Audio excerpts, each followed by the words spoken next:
Okay, so in this peer feedback of the craft analysis and looking at Nancy's work, something that she used that I may not have caught otherwise was the use here of the door shut. And Nancy says that here the author is using the craft of making a long story short. So, assuming that these pages are in chronological order, if we scroll up, we can see that in this part of the story, the bullfrog began to shake. We see ellipses, we scroll down, we see more ellipses, and the door shut.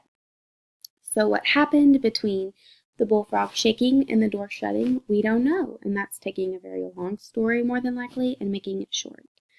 And then something that I saw that Nancy did not identify is the listing of items in a series and the use of punctuation here in the one of the following sentences.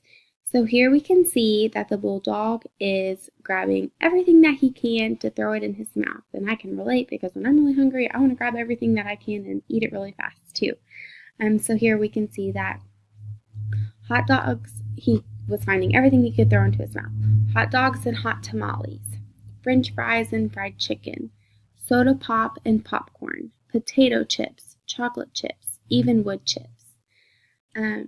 So here, the author is listing items in a series, but she's not just using the word and the author's not just using commas and not just periods, but instead the author's using a combination of all three of these things.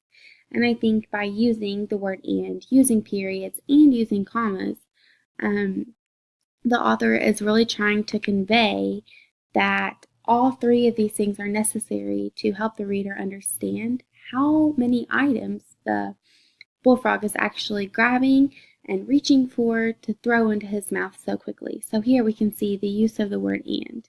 Here we can see a period. Here we have another period and another period, and then we have commas here. And I also think the authors kind of play on words, so to speak. I didn't really catch this until I was just reading. But we have the use of hot here, and then we have F's here. We have French fries and fried chicken. Here we have the word pop twice. And then here we have three different kinds of chips. We have potato chips, chocolate chips, and then even wood chips. So that kind of even play on word is probably going to help build rhythm for the reader to use to identify with everything that this bullfrog is grabbing.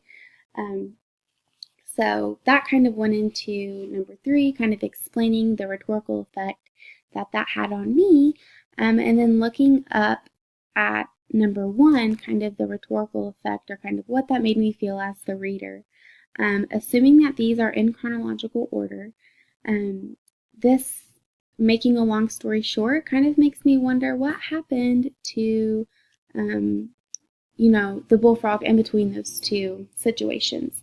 However, I'm also going to assume that because the author worked so hard to make that what could have been a very long story short, that the author's trying to draw my attention to something else.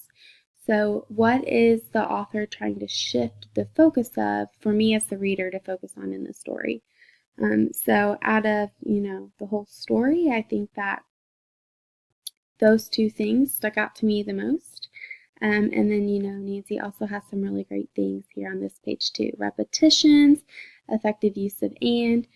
So overall, kind of a neat story.